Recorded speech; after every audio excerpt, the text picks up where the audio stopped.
Marriott CEO reduces workload in favor of more aggressive cancer treatment, while employees and guests were forced to take shelter after a group tries to take over a hotel in Washington state. Plus, more hotels are focused on on-site COVID testing. All this and more on No Vacancy News Today. Hi, everybody. I'm Glenn Hausman, and I'm so glad that you've arrived. Thanks for watching. If you like what you see, please subscribe to No Vacancy News and hit that like button on YouTube. Follow us on LinkedIn, and of course, like our pages on Facebook. And be sure to subscribe to our newsletter by texting the word hotel to 66866. That's hotel to 66866. Today's video, of course, is brought to you by SkyTouch Technology, the hospitality industry's most innovative cloud-based PMS. SkyTouch has been making continued investments to reduce the total cost of ownership for hoteliers by adding additional features. Most recently, they revamped their housekeeping module to help you folks out there be more efficient when it comes to cleaning rooms, new COVID protocols, and guest desires that are absolutely shifting. Please check them out at skytouchtechnology.com. That's skytouchtechnology.com. Okay, on with the news. Marriott's president and CEO, Arne Sorenson, is temporarily reducing his workload for more aggressive cancer treatment. They announced this morning that he's temporarily reducing his schedule in order to deal with pancreatic cancer, which he was diagnosed with back in May of 2019. While he will remain Marriott's president and CEO during this time and will be involved in directing the company, he's tapped two veteran Marriott executives to share the responsibility in overseeing day-to-day operations of Marriott's business units and corporate functions.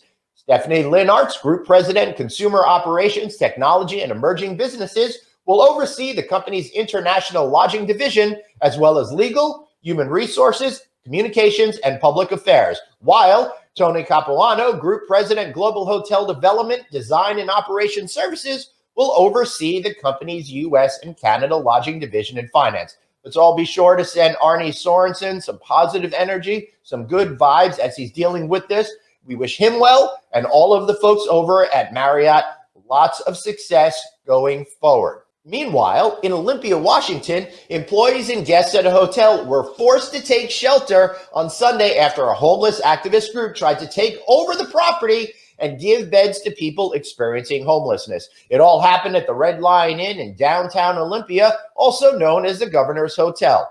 People inside the hotel started calling 911 at about 11 in the morning on Sunday as they reported a group was forcibly trying to take over the hotel, according to a news release from the city.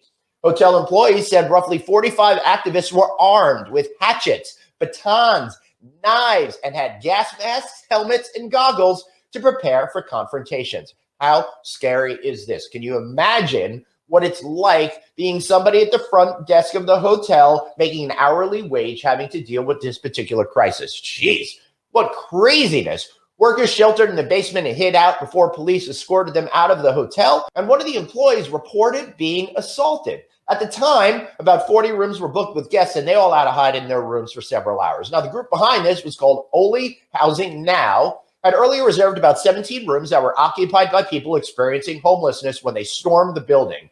And the Washington State Patrol and Thurston County Sheriff Office, well, they were called to assist Olympia police in clearing out the hotel. All in all, 10 people are arrested, 5 of which for first-degree burglary, 1 for first-degree assault, 1 for drug charges and criminal trespassing, 2 for felony warrants that they had outstanding, and 1 arrest for obstruction.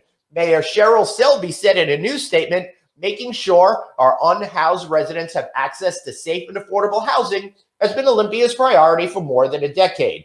But the tactics used today by OLI Housing Now are unproductive and won't make the mission most attainable. Whew! What a story that is, and really shows how the tone and tenor of confrontation is really starting to uptick in our country. I hope that the politicians can figure out a way to tone it down a little bit, or else we're all going to be in more serious trouble. All right. Additionally, we're seeing more hotels are getting involved in COVID testing. SBE is the latest entrance making COVID-19 tests available at select U.S. hotels.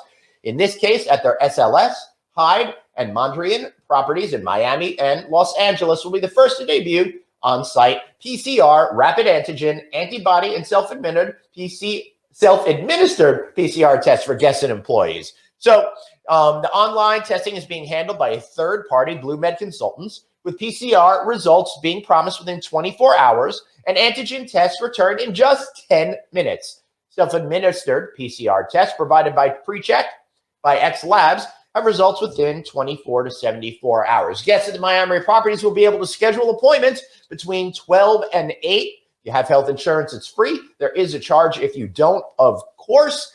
Really interesting. I'm seeing this trend take on more and more of a life itself, particularly in places such as Mexico, where it's really becoming essential. I think this is now our first step onto having to prove that you have COVID-free in order to do a lot of the fun things we don't get to do anymore. I'm a firm believer that we're going to need to show something that you've either tested negative or you've had a vaccine. If you want to go to conferences, trade shows, concerts, all of that good stuff, I can't wait till we get back to it. All right. Thanks so much for watching today's show. Text the word hotel to 66866 and subscribe to that weekly newsletter. Check out all of the news and all of our videos, such as our No Vacancy live show at novacancynews.com. I want to thank you all for watching. We'll see you next time.